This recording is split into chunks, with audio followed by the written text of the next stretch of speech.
అది చేస్తారా అని మిమ్మల్ని అడుగుతున్నా. ఏమమ్మా చేస్తారా అని మిమ్మల్ని అడుగుతున్నా. ఒక్కసారి మీరు ఆలోచించండి. జగన్ ధనదాహంతో ఉత్తరాంధ్ర మొత్తం ఊడ్చేశాడు. కొండలన్నీ ఆనకొండల్లాగా మింగేశారు.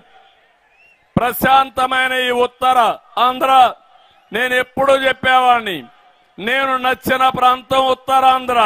నీతి నిజాయితీ ఉండే ప్రజానీకం ఈ ఉత్తరాంధ్రలో ఉన్నారంటే అది గర్వకారణం.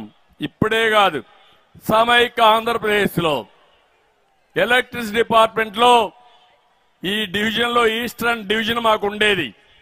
ఆ రోజు ఎక్కడ కూడా ఒక్క పైసా అవినీతి లేకుండా డబ్బులు కట్టిన ప్రజానీకం ఉత్తరాంధ్ర ప్రజానీకం అని చెప్పి కూడా నేను మీకు తెలియజేస్తున్నా.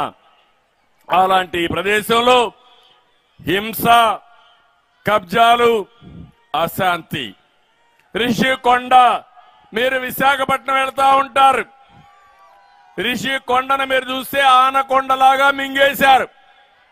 500 కోట్ల రూపాయలు ప్యాలెస్ కట్టాడు. ఏమమ్మా మీ ఇల్లు బాగుందా అని అడుగుతున్నా మిమ్మల్ని అందరినీ. మీ ఇంటికి 1,00,000 రూపాయలన్నా ఇస్తున్నాడని అడుగుతున్నా. కేంద్రం ఇచ్చే 1,50,000, అదే మరి నరేగాలో 30,000 అదే ఇస్తున్నాడు తప్ప ఈయన ₹1 ఇవ్వడంలా. ఈయన ప్యాలెస్ కు మాత్రం 500 కోట్ల రూపాయలు తగలేసే పరిస్థితికి వచ్చాడు. అందుకే అడుగుతున్నా, ఈ ఉత్తరాంధ్రకి 1 పైసా ఖర్చు పెట్టాడా? రోడ్లు వేసాడా? ప్రాజెక్టులు కట్టాడా? అభివృద్ధి జరిగిందా? మీ పిల్లలకు ఉద్యోగాలు వచ్చాయా? కానీ ఆయన సాక్షి పేపర్కు మాత్రం 1000 కోట్లు.